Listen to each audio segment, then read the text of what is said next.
Magtutudlo, anaa sa langit ang imong paraiso. Tumaas sa kagadlion, nagbasag sa hayag nga suga. Nagpabiling ng mata, samtang ang uban nga tulog na. Samtang ang kasagaran, tuwa sa binggo.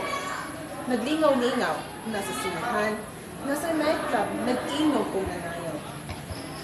Usahay pagani makalimot nagkaon sa gustong oras.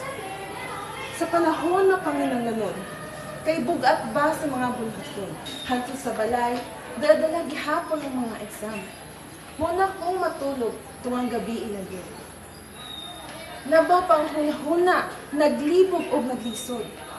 Labaw na kung sa pagtudo, kasakit lamang ang madawa. Muna kung mahuman, ang duwato nagihatag, nangaluya ang lawas, o ang tingog hapit na mawala. Daghan ang maluya, ug ang padulngan kay lugganan. Labaw na kung sa eskwelahan, makasugat kag batang walay batasan. Unay mag-atubang, sa buntag taman sa hapon. Mga batang badlongon, bisan sa ginikanan, dili magpabadlo. Ang kaayuhan ilan lamang di kalimutan.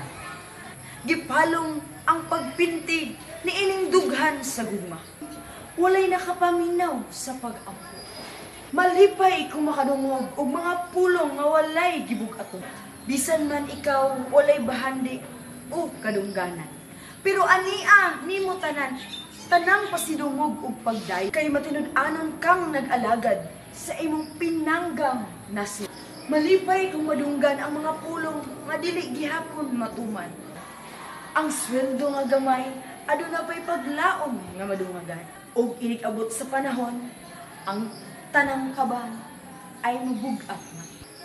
Apan ang paglaom malaya ug madala sa hangin.